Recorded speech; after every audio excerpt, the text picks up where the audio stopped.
From a man who doesn't see current events as a disaster, but as a teaching moment, this is the Daniel Natal Show.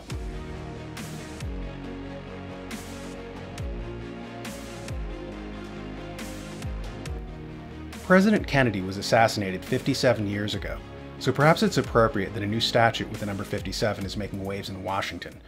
NSAM 57, or National Security Action Memorandum 57, was just activated by President Trump on November 18th. It was an old statute created by Kennedy and never implemented by him. It's been sitting on the books for 60 years. What it does is defang the CIA, removing their ability to stage coups, carry out special ops, or have their own air force, which apparently they do. It reduces them to a support role as intelligence analysts who report to the president. Basically, it makes them desk jockeys, which is what they were supposed to have been in the first place, until Allen Dulles, the longest-serving head of the CIA, arrogated powers that he was never constitutionally given. The CIA has been rogue ever since. The deep state has been trying to hide this executive order ever since it was released, and they used their influence with the Joint Chiefs of Staff to slow-walk the order, never implementing it, and then Kennedy met his untimely demise, after which it went into suspended animation. No subsequent president touched it after seeing what happened to Kennedy. No one had the courage to tangle with the CIA. Trump just invoked it. This is probably why reports circulated of his security meetings in the absence of CIA Director Gina Haspel. She's apparently been cut out of the loop. Big things are happening on this front, and it's probably not coincidental that this is occurring in the midst of a CIA-style rigged election and the attempted coup of a sitting president. As we all know, Trump has been cleaning house, firing deep state moles left and right, like Mark Esper is one prominent example, as well as cybersecurity chief Chris Krebs. Then there was Jen Stewart, Alexis Ross, Joseph Kernan, James Anderson, and so forth. It's been a bloodbath. Trump's been removing these people and replacing them with constitutionalists. One of the people he replaced them with was General Anthony Tata, who was given a clue as to his mindset when he said that Comey and Clapper should be tried for treason. Another possible white hat, and someone responsible for helping to implement the statute, is Acting Undersecretary of Defense Ezra Cohen Watnick.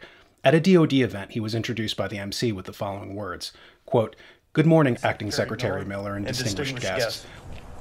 We are gathered today for a signing ceremony to implement the reforms outlined in Section 922 of the fiscal year 2017 National Defense Authorization Act.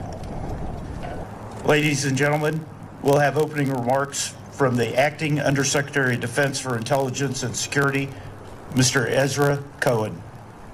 Today, the Department of Defense has started the process of formalizing what we have long known: the fundamental role of U.S. Special Operations in defense and foreign policy by elevating Special Operations forces to a level on par with military departments as authorized and directed by Congress. As we enact these reforms, we follow the vision of President John F. Kennedy, who predicted the rise of special operations nearly 60 years ago. Basically, what NSAM 57 does is shift special ops away from the CIA to the Department of Defense. The Department of Defense is, of course, directly under the president. It cuts out the CIA. There's a war on now between the White House, i.e. our constitutional government, and the CIA, our shadow government. Trump just pulled the trigger. The CIA has been trying to get rid of Trump since he first stepped foot in office and has been trying to get him with Russia collusion, the fake Ukraine scandal, the impeachment, but it all failed. And now that they're engaging in Banana Republic Dominion voting machine shenanigans, Trump has signaled that he's had enough. The fight's on. Bear in mind that the CIA is used to deposing populist leaders like Jacobo Arbenz in Guatemala, or Mohammad Mossadegh in Iran, or even Kennedy himself in the United States.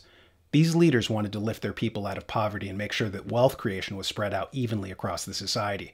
The CIA doesn't like that model. They don't want to see money being wasted on the people. They like seeing money being pooled into concentrated slush funds where a few oligarchs can get at it. They don't like this whole republic setup.